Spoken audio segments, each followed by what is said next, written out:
Baik, assalamualaikum warahmatullahi wabarakatuh. Kali ini bertemu lagi dengan Pak.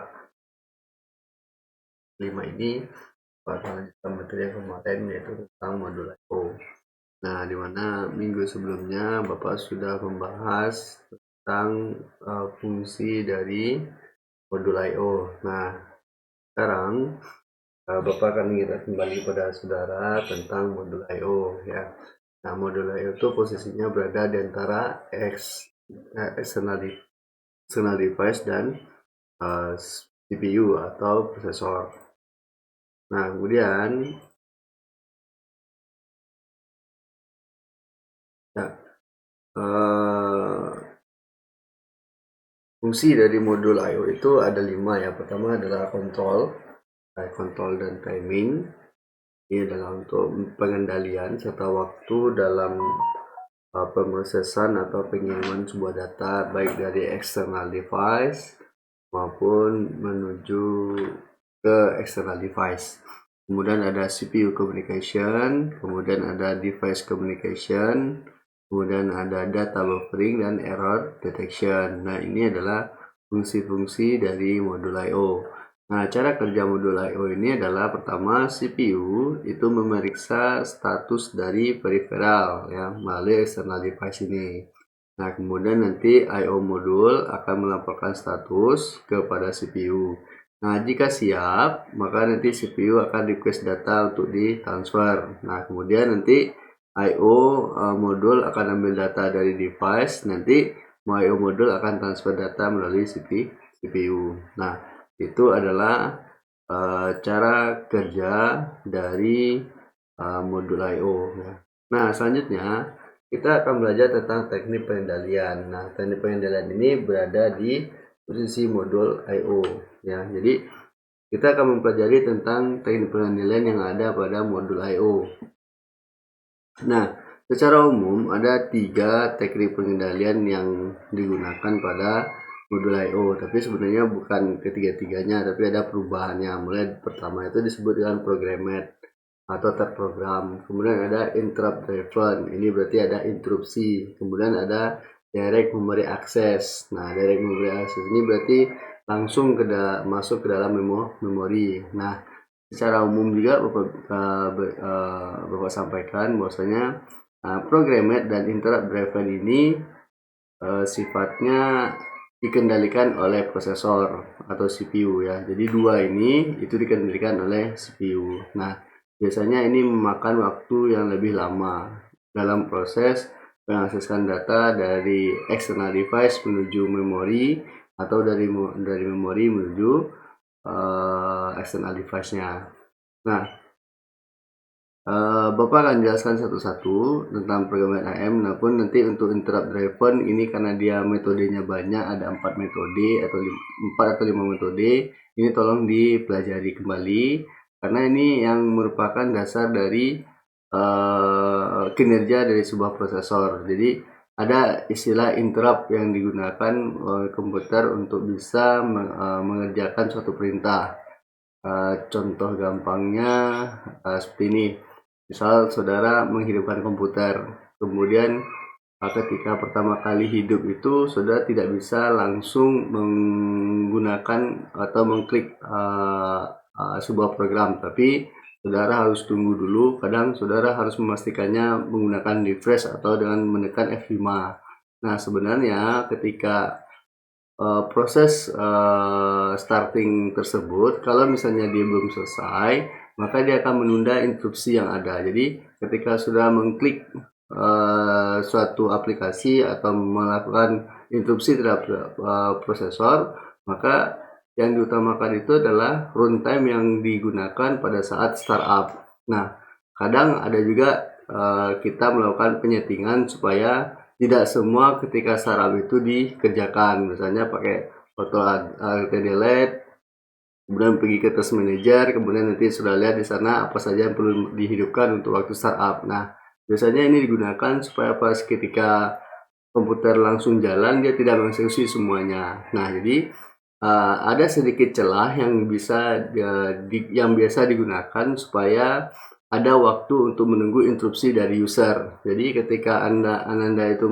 melakukan mengklik sesuatu di dalam sebuah komputer, maka sebenarnya itu adalah memberikan instruksi kepada CPU untuk mengerjakan sesuatu. Nah, dalam proses seperti itu, kalau misalnya berhubungan dengan input-output, maka selalu menggunakan teknik penilaian. Nah, coba kita lihat, mouse itu perangkat input, berarti dia butuh instruksi supaya bisa digunakan. Keyboard juga perangkat input, dia juga butuh instruksi supaya bisa dikenali bahwasanya dia sedang ditekan atau tidak. Nah, sebenarnya perangkat-perangkat yang kita gunakan di dalam sebuah komputer itu di luar dari prosesor, kemudian memori dan I/O, itu semuanya perangkat eksternal, ya. Perangkat eksternal. Di awal-awal sudah saya sampaikan bahwasanya perangkat input itu dikenali berdasarkan nilai yang ada di perangkatnya tersebut, atau kalau di komputer biasanya disebut dengan MAC address, yang menandakan bahwasanya komputer ini memiliki identitas tersendiri. Nah, jadi untuk bisa membaca perangkat-perangkat tersebut, maka harus dikenali dulu oleh modul I/O. Nah, setelah itu baru bisa dilakukan teknik pengendalian. Nah, teknik pengendalian ini yang pertama itu adalah programmed, ya. Nah, bagaimana dengan teknik pengendalian programmed? Nah, programmed I/O ini CPU itu memiliki kontrol langsung terhadap proses I/O. Jadi setiap kali CPU mempunyai runtime untuk membaca seluruh data yang ada di CPU, maka dia akan sempat untuk membaca modul yang ada pada I/O. Jadi ketika dia runtime-nya berada pada modul I/O, maka dia akan membaca status apakah ada alatnya yang ready atau tidak, ada yang error atau tidak, ada yang kurang atau yang tidak benar pada perangkat tersebut. Kemudian nanti dia akan memberikan instruksi untuk menggerakkan peripheral. Kemudian nanti baru transfer data. Nah, ini terprogram, jadi langsung dibaca. Ada tidak ada alat, dia akan tetap baca status I/O, memberikan instruksi untuk menggunakan peripheral, mentransfer data. Nah, sampai di sini ada kekurangan,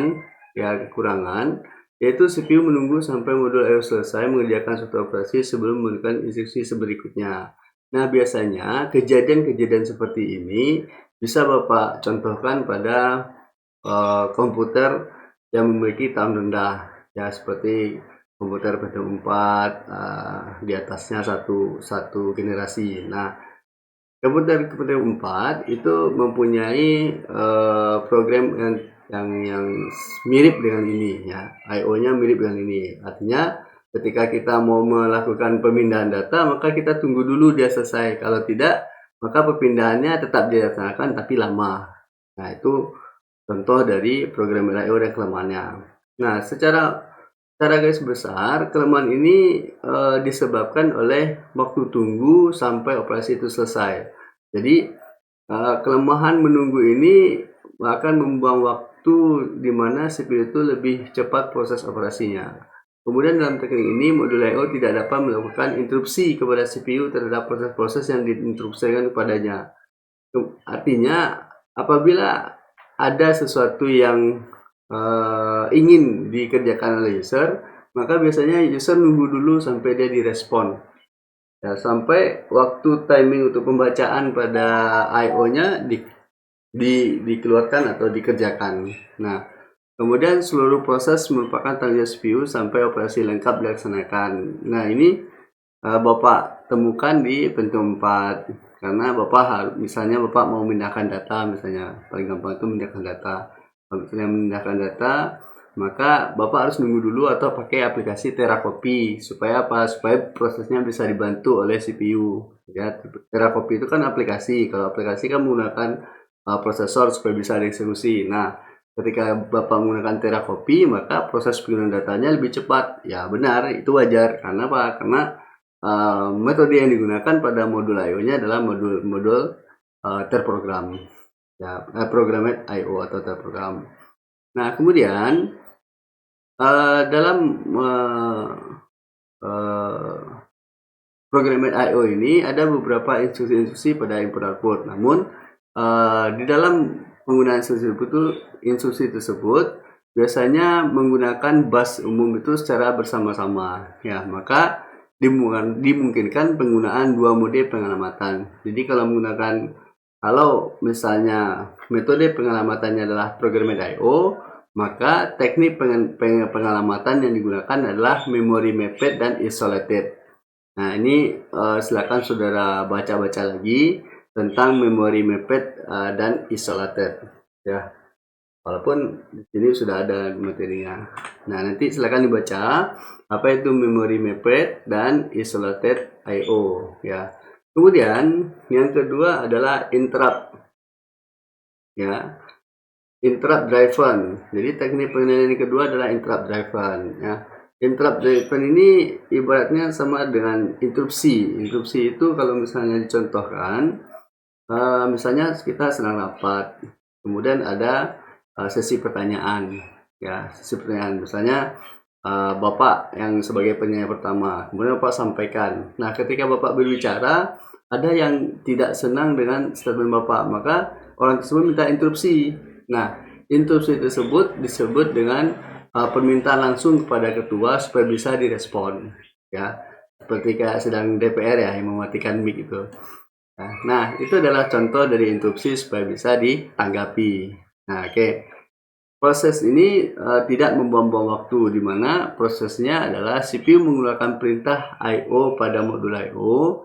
Bersamaan perintah I/O dijalankan modul I/O, maka CPU akan melakukan eksekusi perintah lainnya. Jadi, perintahnya sama dikeluarkan untuk modul I/O. Nah, ketika perintah I/O dijalankan oleh modul I/O, maka CPU bisa melakukan perintah lain.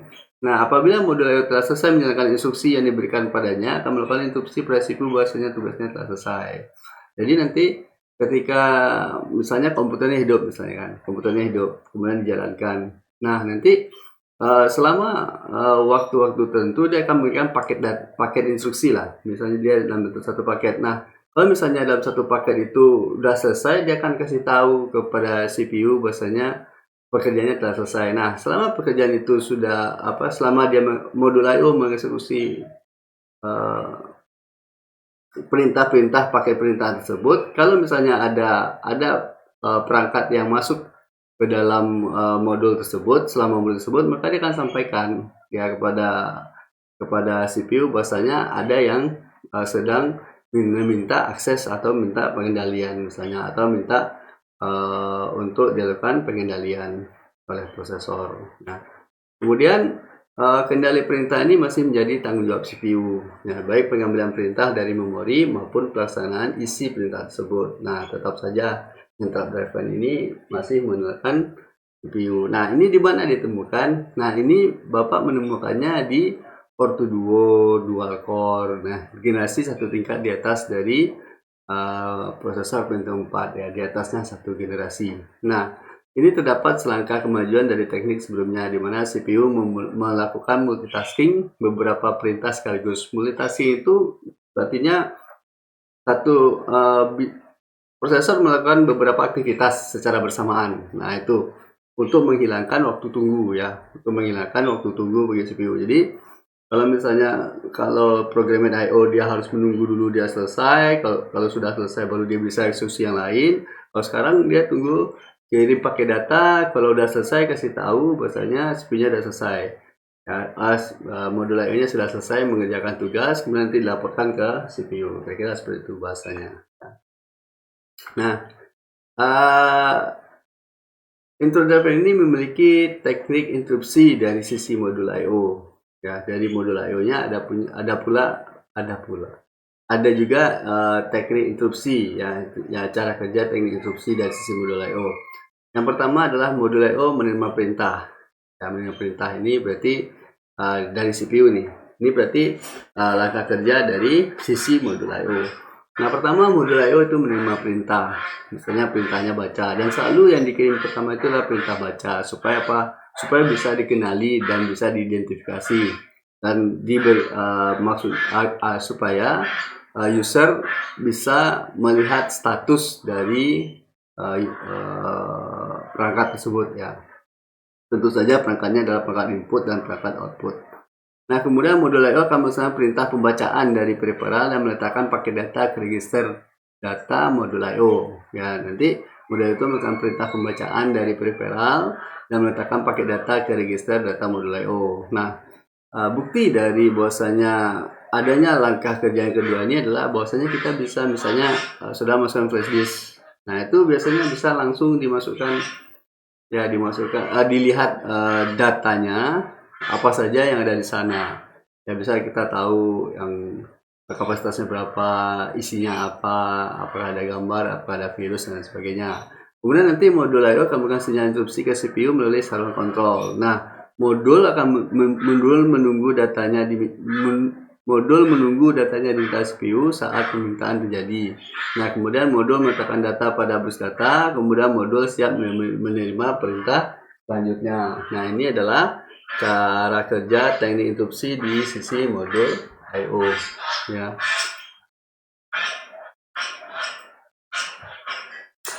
Nah, kemudian berikutnya adalah interrupt. Baik, kita lanjut ya.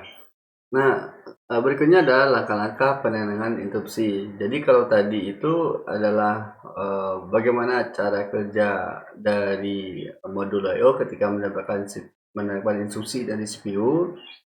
Nah, berikutnya adalah langkah-langkah penanganan dari interupsi. Nah, yang pertama adalah perangkat I/O akan mengirimkan sinyal interupsi ke CPU. Nah, CPU ini akan menyelesaikan operasi yang sedang dijalankannya, kemudian merespon dari interupsi tersebut. Yang kedua adalah CPU memeriksa interupsi tersebut. Kalau valid, maka CPU akan mengirimkan sinyal acknowledgement ke perangkat I/O untuk menghentikan interupsinya. Jadi kalau misalnya modul I/O ngirim sinyal interupsi, kemudian nanti CPU akan memeriksa interupsi tersebut. Kalau misalnya valid, dia akan memberikan sinyal acknowledgement ke perangkat I/O untuk menghentikan interupsinya. Nah, langkah yang ketiga adalah CPU mempersiapkan pengontrolan transfer ke router interupsi. Nah, hal yang dilakukan adalah menyimpan informasi yang diperlukan untuk melanjutkan operasi yang tadi dijalankan sebelum adanya interupsi. Kemudian informasi yang diperlukan biasanya berupa status prosesor yang berisi register yang dipanggil, program status word, kemudian lokasi instruksi berikutnya yang akan dieksekusi. Nah, kemudian yang keempat adalah informasi tersebut kemudian disimpan dalam stack pengontrolan sistem. Kemudian CPU akan menyimpan program ke PC atau program counter eksekusi sebelum eksekusi ke stack pengontrol bersama informasi PSW tadi.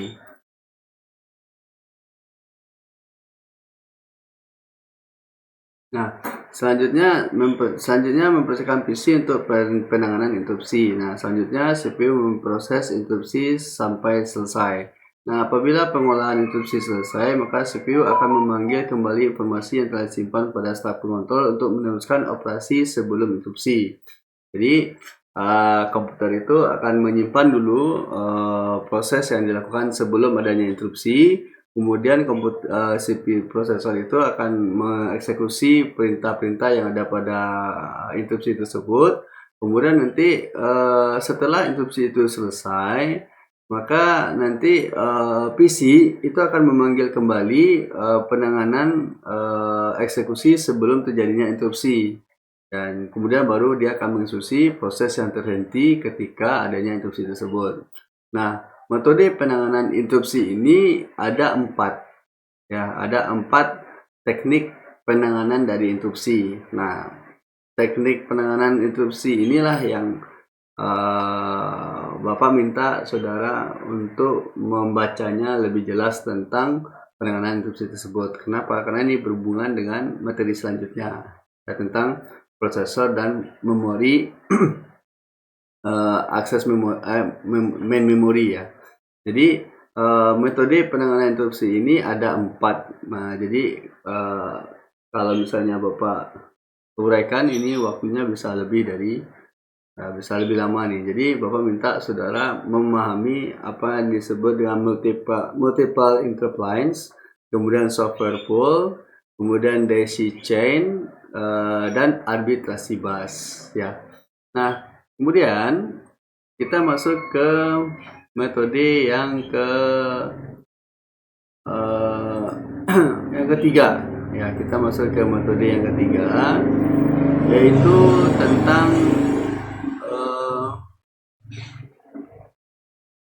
teknik pengendalian direct memory access ya. Kita akan masuk ke metode yang keempat, yaitu direct memory access.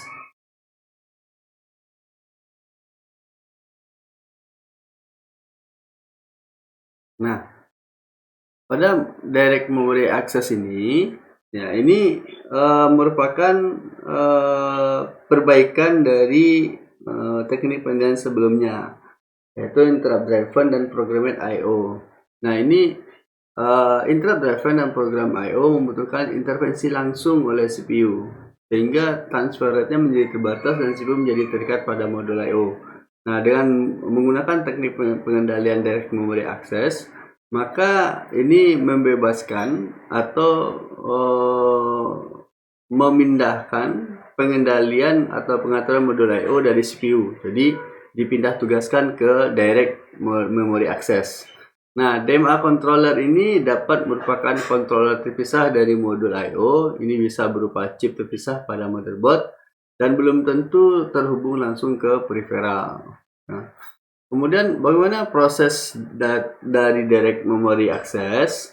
Pertama, CPU memberi tahu DMA controller, yang memberitahu DMA controller apa saja yang dikerjakannya. Yang pertama adalah memberikan instruksinya, kemudian memberikan alamat peripheralnya, memberikan alamat awal blok memori, tempat data, kemudian jumlah data yang akan ditransfer. Nah, ini ketika dia memberitahu DMA controller, maka dia akan berikan instruksi apa yang harus dikerjakan, kemudian alamat peripheralnya, kemudian awal blok memori yang digunakan, tempat datanya, kemudian jumlah data yang akan ditransfer. Kemudian CPU akan melakukan pekerjaan lain. Jadi kalau interrupt driven dan programmed I/O, semua pekerjaan yang dikerjakan oleh DMA ini dikerjakan oleh prosesor, sehingga ada waktu tunggu yang dibutuhkan oleh CPU untuk mengerjakan yang lain. Jadi kalau ada pemindahan data dari eksternal menuju main memory yang ada dalam komputer, ya itu membuat kinerja dari CPU itu melambat ya, laju pekerjaannya itu melambat karena dia dipengaruhi atau dikendalikan ya, membutuhkan campur tangan dari CPU langsung. Nah, kemudian DMA itu akan DMA controller itu melaksanakan operasi ya. Kemudian DMA controller mengirim instruksi ke CPU saat seluruh operasi selesai. Jadi pemindah tugasan dan untuk pengendalian modul I/O. Kalau sebelumnya dikendalikan oleh CPU, sekarang dipindahkan ke direct memory access. Nah, kemudian ada disebut dengan DMA transfer atau cycle stealing.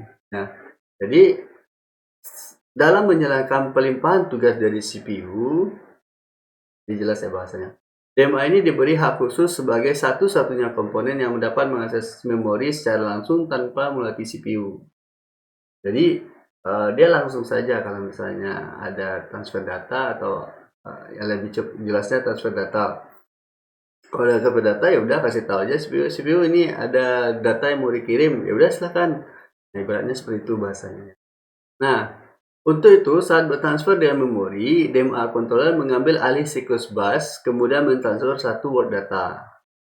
Jadi kemarin kan kita sudah bahas tentang siklus bus itu. Kalau misalnya dia digunakan bersamaan, maka harus ada bentuk pengendalian yang digunakan supaya tidak terjadi tabrakan data. Nah, salah satu yang bisa selain dari prosesor menggunakan sistem bus tersebut, maka yang bisa menggunakannya adalah DMA. Nah, kemudian DMA controller itu mengambil alih siklus bus, kemudian mentransfer satu word data, sehingga CPU disuspend sesaat sebelum mengakses bus. Ketika bus dipakai DMA controller, suspend itu berhenti sementara.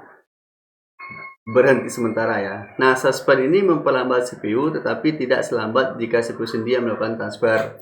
Jadi dia hanya bukan pending ya. Kalau pending itu berhenti. Kalau suspend itu hanya dikurangi jatah bandwidth yang digunakan untuk mengakses atau menggunakan bus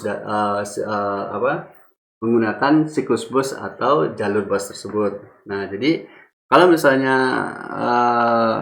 menggunakan I/O dibandingkan dengan teknik pengendalian sebelumnya, maka DMA ini lebih tidak mengikat proses pada CPU untuk pengendalian modul I/O. Nah, DMA sendiri itu berada di antara dari modul I/O dan prosesor. Ya. Jadi kalau misalnya ada perubahan data atau ada transfer data, misalnya ada nih dari misalnya kita masukkan flash disk di external device, kemudian mau kita pindahkan ke dalam media penyimpanan storage-nya atau secondary memorinya. Nah, kalau misalnya menggunakan teknik pengendalian sebelumnya, maka ini campur tangannya masih ada pada CPU. Nah, sekarang dibikin yang namanya teknik pengendalian menggunakan DMA, Direct Memory Access. Jadi langsung ke memori. Nah, ini langsung memori. Jadi pertama-tama CPU akan memberitahu informasi yang ada pada CPU. Ya, informasi seperti memberitahu DMA controller apa saja instruksinya, alamat periferalnya, alamat awal blok memorinya, tempat data, jumlah data yang akan ditransfer. Kemudian nanti CPU bisa ngerjain instruksi yang lain. Nah, berarti CPU terbebas dari modul I/O atau penggunaan modul I/O. Nah, kemudian DMA controller akan melaksanakan operasi ya, mengirimkan. Kemudian kalau misalnya ada flash disk yang kita masukkan tadi, mau kita pindahkan ke storage, CPU DMA tinggal kasih tahu, oh ini saya mau pakai jalur sebentar. Oke, silakan pakai jalur. Nah, nanti langsung dia direct bypass. Ya, jalur datanya akan bypass langsung menuju memori atau RAM, kemudian baru disimpan pada storage. Jadi, kalau nyatanya ternyata perpindahan data dari external device itu harus ke dalam memori random access memory dahulu, baru bisa diletakkan pada storage. Jadi yang mengatur posisi letaknya atau menyusun data yang ada di dalam hard disk itu dikendalikan oleh memori atau random access memory. Supaya apa? Ketika dia data itu dipanggil, maka dia sudah mempunyai alamat tempat blok data itu disimpan atau data itu disimpan. Nah, yang berhubung dengan memori dan storage ini, nah ini ada nih di mata kuliah metode penyimpanan dan akses. Nah, ini dia. Nah, ini dia nih, ada di sini. Oke. Selanjutnya,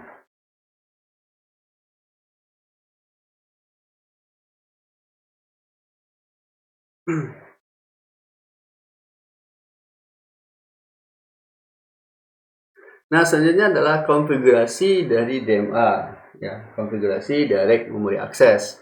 Ada 3 konfigurasi yang digunakan, ya, ada 3 konfigurasi yang digunakan. Yang pertama, ini membeli single bus atau satu jalur bus, disebut single bus, ya, bus. Ini kalau mata awam ini seperti garis. Satu garis saja. Tapi kalau kita udah belajar arsitektur komputer dengan Bapak, ini ada jalur data, jalur alamat, dan jalur kontrol ya. Nah, DMA ini terpisah dari modul I/O. Ya, ini prosesor, ini DMA, ini I/O, dan ini memori. Nah, kali transfer ini menggunakan bus sebanyak 2 kali. Maksudnya begini. Tadi Bapak sudah berikan contoh, kita punya flash disk. Flash disk ini berada pada input-output. Nah, pada input. Kita mau memindahkannya ke dalam secondary memory atau dalam hard disk yang ada dalam komputer. Berarti DMA prosesor akan memberikan tugas ke DMA untuk pengendalian modul I/O. Modul I/O akan mengirimkan instruksi bahwasanya ada perangkat yang masuk ke dalam DMA. Nah, ketika I/O memberikan informasi bahwasanya DMA ini ada perangkat yang akan dieksekusi, maka itu sudah mengirimkan busnya menggunakan bus sebanyak 1 kali, kemudian nanti baru mengirimkan data dari input output menuju ke memori. Nah, ini yang disebut dengan menggunakan busnya sebanyak 2 kali. Yang pertama dari modul I/O ke DMA, kemudian dari DMA menuju memori. Nah, ini berarti CPU-nya disuspend 2 kali. Ya, disuspend 2 kali. Disuspend itu berarti dihentikan dilambatkan sementara ya. Dilambatkan sementara. Kemudian, konfigurasi yang kedua adalah tetap menggunakan single bus. Ya, tetap menggunakan single bus. Nah, tapi DMA controllernya terintegrasi dengan modul input output. Jadi ini kalau tadi dipisah, sekarang udah digabung DMA input outputnya. Nah, controller ini dapat mensupport lebih satu peripheral, ya lebih dari satu, bisa banyak. Nah, sekali transfer menggunakan bus sebanyak 1 kali. Jadi prosesor nanti memberikan tugas ke DMA, ya diberikan tugas DMA. Kalau yang satu seperti ini, kalau yang double dia seperti ini, atau lebih dari satu dia seperti ini. Nah, nanti kalau misalnya tadi kita contohkan ada flash disk yang kita pasangkan, kemudian kita transfer, ya modul I/O akan kasih tahu ke DMA bahwasanya ada perangkat yang masuk, kemudian akan dilakukan pengiriman data menuju memori. Ya udah, berarti penggunaan sistem bus, ya sistem bus yang digunakan hanya 1 kali, sehingga CPU-nya hanya disuspend sebanyak 1 kali. Nah, modul yang ketiga, konfigurasi yang ketiga adalah memiliki I/O bus tersendiri. Jadi antara sistem bus dengan I/O bus itu dipisah. Nah, dipisah. Kemudian bus itu bisa mensupport semua peripheral yang bisa DMA. Nah, sekali transfer menggunakan bus sebanyak 1 kali, yaitu dari DMA controller ke memori. Nah, ini CPU disuspend sebanyak 1 kali. Ya. Jadi ini sengaja Bapak potong materi kita, ya Bapak potong materinya. Jadi yang harus saudara baca itu adalah pertama teknik pengendalian, yaitu programmed I/O dan penanganan interrupt driven. Ya, tadi interupsi sudah Bapak jabarkan. Nah, interupsi ini nanti akan kita bahas kembali pada saat materi tentang prosesor. Jadi nanti pastikan ketika Bapak memberikan materi tentang prosesor, ketika Bapak berikan interupsi atau menjelaskan tentang interupsi, maka kaitannya ada dengan materi yang ada pada saat ini, ya, terutama interrupt driven yang sudah Bapak sebutkan tadi. Ada 4 jenis penanganan interupsi yang ada dalam pengendalian modul I/O. Ya, yang pertama itu adalah nah ini dia. Yang pertama adalah multiple interrupt line. Nah, ini harus sudah pahami nih apa itu multiple interrupt line. Kemudian ada namanya software pool, daisy chain, dan arbitrasi bus. Nah, keempat ini adalah metode penanganan interupsi. Jadi nanti ada hubungan dengan bahasa routine atau subroutine. Routine itu berarti berulang-ulang. Nah, ya, routine itu berarti dia berulang-ulang. Nah, selama dia pengulangan itu, kalau ada interupsi yang diberikan oleh modul I/O, maka subroutine itu akan berhenti sementara. Kemudian dia menangani interupsi yang diberikan tadi. Nah, penanganannya itu ada 4. Ya, ada multiple interrupt line, software pool, daisy chain, dan arbitrasi bus. Nah, ini silakan saudara cari. Ini bukan tugas. Ya, bukan tugas. Ini untuk nambah pengetahuan saudara saja biar sama kita pengetahuannya. Oke. Bapak rasa cukup pertemuan kita kali ini. Kita akan lanjutkan dengan materi selanjutnya, yaitu tentang memori. Nah, tentang memori. Oke. Bapak rasa cukup. Terima kasih atas perhatiannya. Bapak sudahi. Assalamualaikum warahmatullahi wabarakatuh.